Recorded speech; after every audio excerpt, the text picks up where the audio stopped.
Well, hello, welcome back to my channel. If you are new here, which chances are you are new here because this is my second video. Welcome, it's a pleasure to have you. And I'm really excited for today because we're going to be talking about something that a lot of people struggle with. That feeling when your mind is sort of just taking over and you're spiraling and you're having a really hard time to catch that. Before we get started, my name is Lisa. I'm a life coach, and so on this channel, you can expect to see all things personal growth and intentionality. So if that's your vibe, by all means, subscribe because you're going to be getting a lot more of that. I realized in my first video, I didn't really tell you much about myself. And if you hear an accent, it's actually, somebody guess it. Somebody guess where my accent's from. And then we'll see if you guys can do it. I'm into all things like health, fitness, and being in nature. So if that's you too, then let me know in the comments. I always love to connect with like-minded people and make new friends. So like I said, for today, we're going to be talking about those thoughts that really get you spiraling. And I know for me, they can be really intense. And if you're a woman, I know you know what this feels like, even if it's just around your period time. So hopefully we can help the really intense spirals and also the little baby spirals that sometimes happen throughout the days, just on the regular. That feeling of your thoughts controlling the mind is very overwhelming sometimes. It will cause you to question yourself. It'll cause you to question your mind. It'll cause you to feel so confused and just ungrounded that, at least for me, I just kind of want to crawl up and go live in a hole by myself because everything else feels so chaotic. If there was a little awkward moment there, the ice machine just went off. But I wanted to start with a verse actually. So 2 Corinthians 10 verse 5 says, "We demolish arguments and every pretension that sets itself up against the knowledge of God, and we take every thought captive to make it obedient to Christ." If you read the Bible, I know you know this. If you don't, hey, it's a solid verse, and here's why. So it reminds us to be mindful of our thoughts, aligning them with truth rather than negativity, fear, and deception. Because it's very easy for those things to take control. The Bible also talks about being sober in mind, and yes, absolutely, that usually refers to alcohol and not getting drunk and not losing control of yourself in that sense, right? But what if we took it deeper and we address the fact that it also means to stay clear-headed. It also means to be alert and thoughtful, free from distraction, free from impulse and influences that could cloud our judgment. Okay? So when you think about being of sober mind in that sense, it's kind of different to how we usually get it. And it basically encourages us to make decisions based on truth and awareness rather than our emotions and outside pressures. So we need to talk about that feeling from earlier where I said everything just feels so chaotic when we go into the spiral. And often the reason that happens is due to something called cognitive distortions. According to the APA, which is the American Psychological Association, cognitive distortions are faulty, inaccurate ways of thinking, perceiving, or believing. In other words, they're lies. Straight up, just lies. And the problem is that these lies create negative thought patterns that keep us stuck in the self-doubt and fear and frustration. And this is often what trips most people up because it's the reason we feel so chaotic on the inside.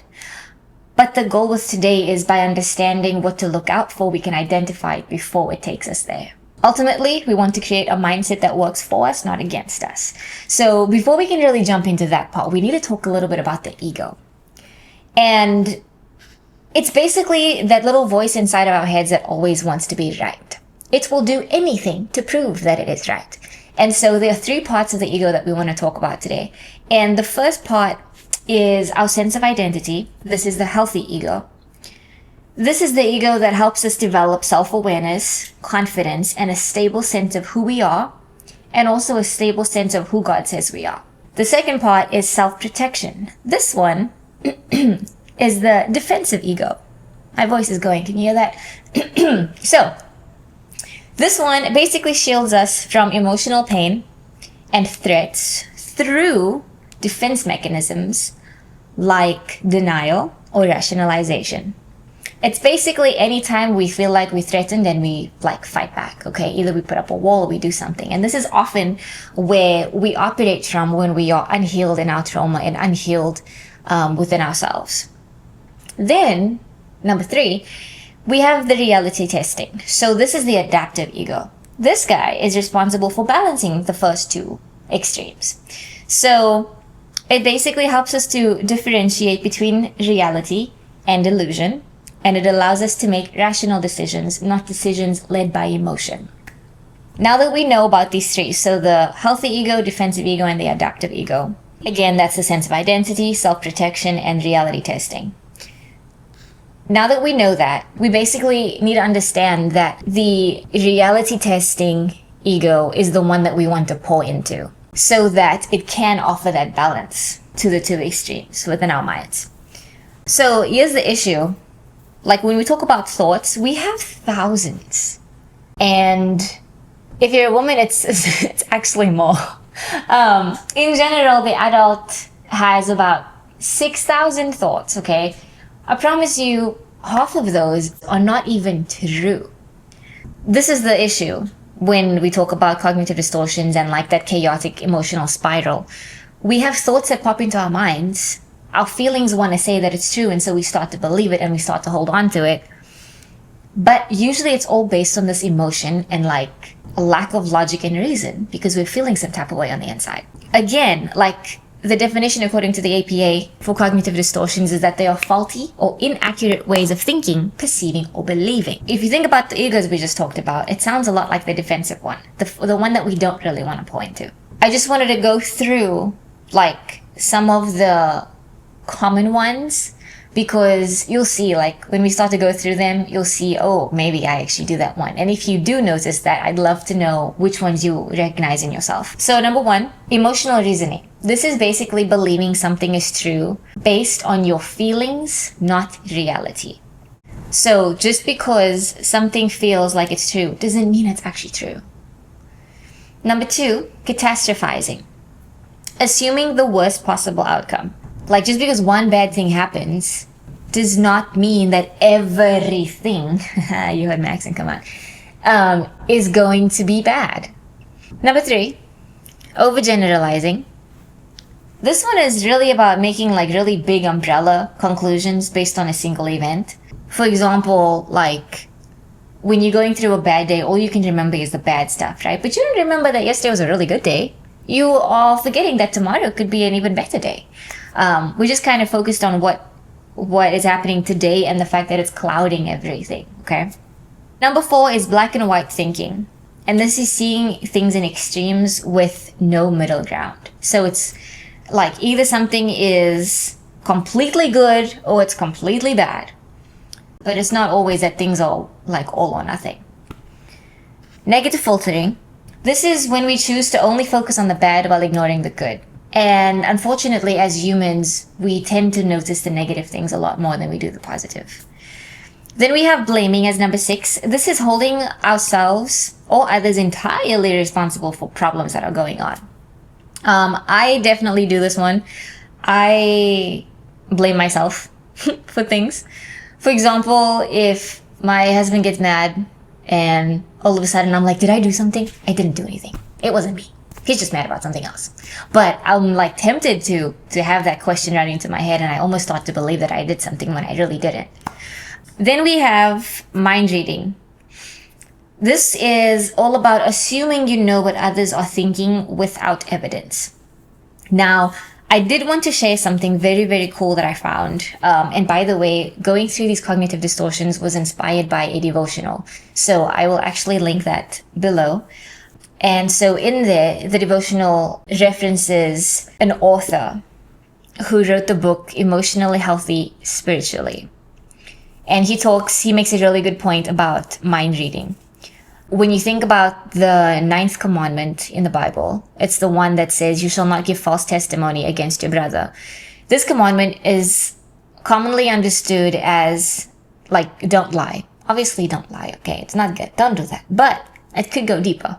And so what this guy says is as follows. Every time we make an assumption about someone who has hurt or disappointed us without confirming it, we believe a lie about this person in our heads.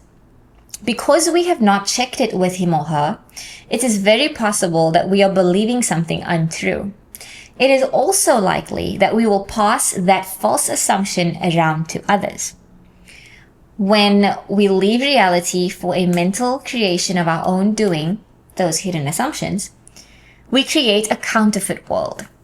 When we do this, it can properly be said that we exclude God from our lives because God does not exist outside of reality and truth.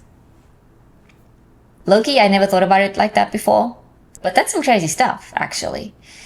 And so I'm curious, like, what do you recognize in yourselves? I said that I recognize blaming and I think black and white thinking sometimes too. Like seeing things in extremes. That's probably my type A-ness coming out. My type, I didn't mean to say it like that. My being type A coming out. And then emotional reasoning. I think those are the three that are more common for me than others. Okay, so here's the cool thing though. Like, all of these things take over our minds a lot of the time. But the good thing is that all of those thoughts that you're believing about yourself, all of the thoughts that I'm believing about myself, are not true most of the time. And we are not our thoughts. We are not our thoughts. We are not the lies we believe about ourselves. We are, in fact, the truth and the promise of who God says we are. So when we can separate ourselves from like this thing or this thought, we gain so much power and we open up ourselves to so much more. So we open ourselves up to more peace because now our minds aren't chaotic on the inside. We open ourselves up to more time because now we're not spending all of our time like freaking out about something. We open ourselves up to more success because we no longer live from that limited beliefs. We open ourselves up to more possibility and more abundant relationships because now we can actually be present instead of in our heads. So all of these things can really come from like doing that work on the inside. And that's what we get to do. That's how we live our best lives, as we like to say. That's how we thrive. That's how we get to those pillars of success that we set for ourselves. It's by doing the work on the inside and watching everything on the outside fall into place. Because I promise you, it works. If you're a little unsure about who you are or your identity or any of those things, I wanted to drop some, just 3 Bible verses that stuck out to me on this. So, Genesis 1 verse 27. So God created mankind in his own image. In the image of God, he created them. Male and female, he created them. In other words, you were made in the image of the King of Kings. You are literally a new creation. You have inherent value and identity because you were made by him. The next one is 2 Corinthians 5 verse 17. Therefore, if anyone is in Christ, he is a new creation. The old has gone and the new is here. So we are no longer defined by our past. We can make peace with our past, and we don't have to have those same lies and thoughts and things that messed up our minds back then or messed with us back then, mess with us now.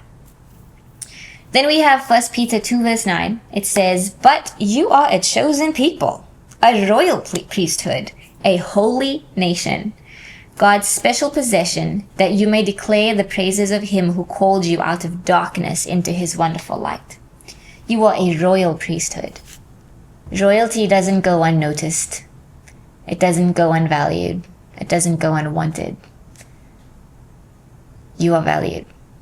God's special possession. And so when you struggle, at least for me, when I struggle to like speak kindly to myself and think of myself well, it helps to go back to God's word to see what the creator who made me said about me when he made me. Those are really, really solid. And actually, I don't want to leave it right there. I actually want to give you some practical tools too, because these are really helpful for me. So I'm going to adjust. When we are in that spiral, it's very easy to stay there. And so I want to talk about some ways that we can stop it from getting too crazy, okay? So something that I really like to do, and this is not new, like we know this, I'm pretty sure a lot of you know this too, but there's a lot of things that we know that we don't do. So when I find myself in an emotional spiral, here's what I like to do. I do the 5, 4, 3, 2, 1 method. First, I find 5 things that I can see around me. So, blanket, mic, laptop, rug, watch. I notice 4 things that I can touch. My water, my shoulder, this cord, if you can see it, and my rings. I listen for 3 sounds that I can hear. Maybe that's the AC. Maybe it's somebody walking by. Maybe it's the cars outside. And I try to find 2 things that I can smell. So maybe it's my hair. It smells good. Maybe it's my shirt. And then 1 thing that I can taste. So my water in this case.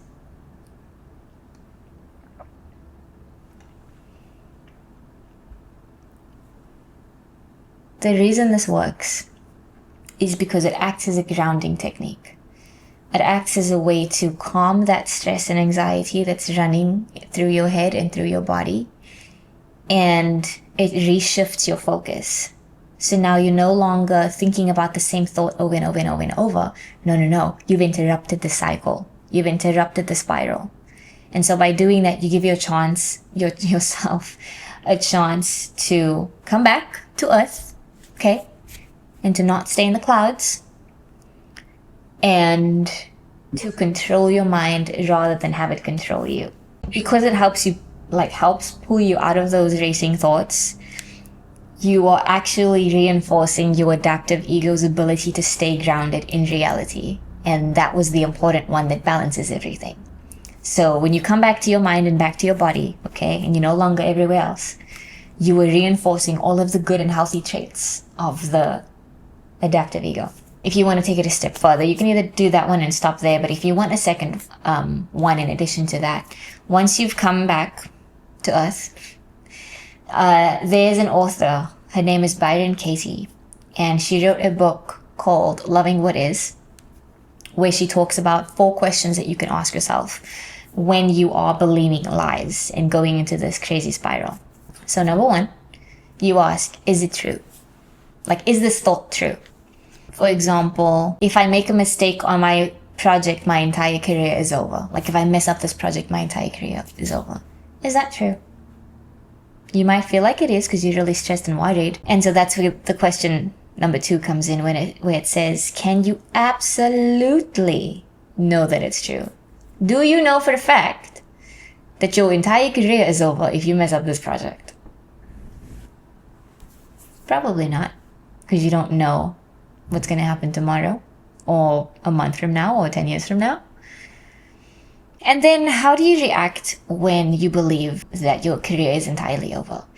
Are you struggling to focus at work and so all of a sudden you're making more mistakes? You are slower at your work, you're missing some deadlines, and you are having a hard time maintaining good relationships at work because now you're just focused and stuck in your own head? And then who would you be without the thought? Without the thought, probably confident, grounded, ready to be productive and ready to crank out this project and get that review or get that promotion, rather than being worried. about everything that could go wrong? These are some questions that we can ask ourselves. And when we stop and introduce and invite reason and logic back in, those feelings have to go. We can only go as far as our minds allow us to.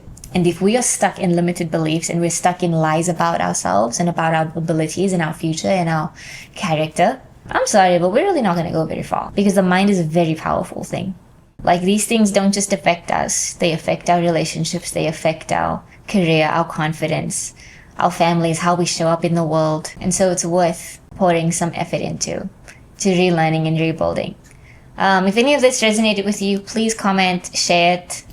Feel free to message me directly too. I've coached people through this and it's really, really powerful. So if there's some of this that you want to go through together, that's cool too. Just DM me. I'll see it.